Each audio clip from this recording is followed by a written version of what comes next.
കർത്താവിൻ്റെ നാമം വാഴ്ത്തപ്പെടുമാറാകട്ടെ.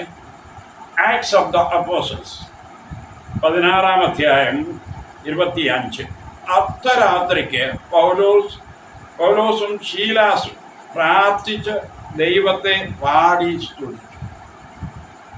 ഈ വാക്യം പെട്ടെന്ന് എന്നെ ഓർമ്മിപ്പിക്കുന്ന ഒരു കിളിയാണ്, ഒരു പക്ഷി. അതിൻ്റെ പേര് നൈറ്റിംഗൽ. അതൊരു വലിയ കഥാപാത്രമാണ് പാശ്ചാത്യരുടെ ഇടയിൽ. അതിൻ്റെ പ്രത്യേകത അത് ഏത് സമയത്തും പാടും. പ്രത്യേകിച്ച് പകൽ നേരത്ത് കാർമേഘം ഇങ്ങനെ പൊങ്ങി വരികയും അന്തരീക്ഷം ഇരുണ്ട് വരുമ്പോൾ അതിന് പാട്ട്, ഭയങ്കര പാട്ടാണ്. ഇരുട്ടിനാണ് ഭയങ്കര പാട്ട് വരുന്നതിന്. അതുപോലെ തന്നെ അർദ്ധരാത്രിയിൽ ശക്തമായ രീതിയിൽ അത് പാടി ദൈവത്തെ സ്തുതിക്കും. അത് എന്തുകൊണ്ടാണെന്ന് പല ശാസ്ത്രജ്ഞന്മാരും അന്വേഷിച്ചിട്ടുണ്ട്. ഒടുവിൽ വന്നതായ എൻ്റെ കൺക്ലൂഷൻ ഇത്രയേ ഉള്ളൂ. അത് രാത്രി ഇരുട്ടിലൊക്കെ പാടുന്ന ഒരു ജീവി, അത്രയേ ഉള്ളൂ. അല്ലാതെ തന്നെ വേറെ എന്താണ് കാരണമെന്നും കണ്ടെത്താൻ കഴിഞ്ഞിട്ടില്ല. അതുകൊണ്ടാണ് അതിന് നൈറ്റിംഗൽ എന്ന് പറയുന്നത്.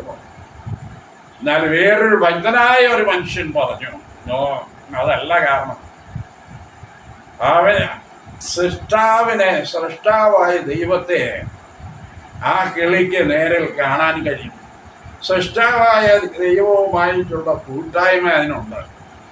അവൻ കഷ്ടത്തിലെ അല്ലെങ്കിൽ മഴയിലും പാടും, ഇരുട്ടിൽ പേടിപ്പിക്കുന്ന സമയത്ത് അത് പാടും.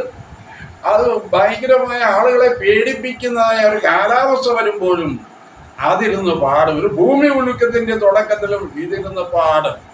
കാരണം ദൈവത്തിൻ്റെ സാന്നിധ്യം അത് അനുഭവിക്കുന്നതുകൊണ്ടാണ്. ദൈവത്തിൻ്റെ കുഞ്ഞുങ്ങളെ യഥാർത്ഥത്തിൽ പൗലോസും ശീലാസും അർദ്ധരാത്രിയിൽ പാടി ജയിലറയ്ക്ക് ഉള്ളിൽ. അത് അദ്ദേഹം പാടിയത് ശരിക്കും ഇരുട്ടിൻ്റെ അനുഭവത്തിലാണ്. അദ്ദേഹം അന്യദേശത്താണ്. ഗ്രീക്ക് രാജ്യത്തിലെ ഗ്രീസിലെ ഫിലിപ്പി എന്ന് പറയുന്ന ഒരു കടലോര പട്ടണത്തിലാണ് അന്നത്തെ കാലത്ത്, 1-ാം നൂറ്റാണ്ട്. ആ പട്ടണത്തിലെ ജയിലിലാണ്. എന്താണ് ജയിലിലായ കാരണം?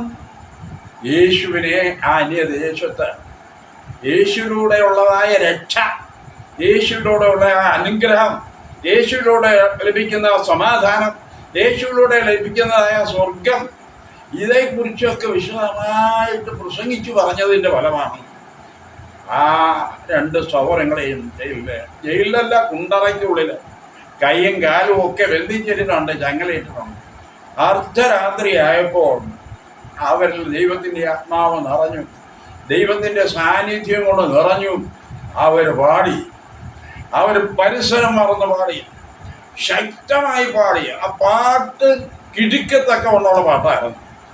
അവിടെ ഉണ്ടായിരുന്ന എല്ലാ മറ്റ് തടവുകളും വളരെ ശ്രദ്ധയോടെ ജിജ്ഞാസയോടെ നോക്കിത്തിരിക്കത്തക്കവണ്ണം ഒരു അത്ഭുതകരമായ ഒരു പാട്ടാണ്. ഒരിക്കലും അവരാരും കേട്ടിട്ടില്ലാത്ത ഒരു അനുഭവം, ആ ദൈവകൃപയുടെ അനുഭവമാണ്.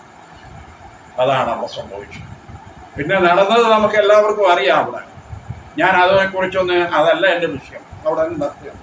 ദൈവത്തിൻ്റെ കുഞ്ഞുങ്ങൾ നമ്മുടെ ജീവിതത്തിൽ ഇതുപോലെ വളരെ പ്രശ്നങ്ങളുടെ നടുവിൽ, വലിയ പ്രശ്നങ്ങളുടെ നടുവിൽ ഒരിക്കലും മരുന്നൊന്നും അയക്കുന്നില്ല. അങ്ങനത്തെ ഒരു പ്രശ്നങ്ങളാണ്. ഭയങ്കര ബുദ്ധിമുട്ടുള്ള, വലിയ ബുദ്ധിമുട്ടുള്ളതായ പ്രതിസന്ധി, രോഗ പ്രതിസന്ധി, അല്ലെങ്കിൽ വലിയ ബുദ്ധിമുട്ടുള്ള ധനപരമായ ബുദ്ധിമുട്ടുള്ള പ്രതിസന്ധി, അല്ലെങ്കിൽ കുഞ്ഞുങ്ങളെ കുറിച്ചുള്ളതായ ഭയങ്കരമായ ഭാരം, മാനസികമായ ഭാരം, ഉറങ്ങാൻ തന്നെ കഴിയുന്നില്ല, അങ്ങനെയുള്ളതായ ഭാരം, പ്രശ്നങ്ങൾ അങ്ങനെ 4 വശത്തും കൂടെ വന്ന് നമ്മെ വലയ്ക്കുമ്പോൾ ദൈവത്തിൻ്റെ മുഖത്തേക്ക് തിരിയുവാൻ ദൈവകൃപ തരട്ടെ. അതിനുവേണ്ടി പ്രാർത്ഥിക്കണം.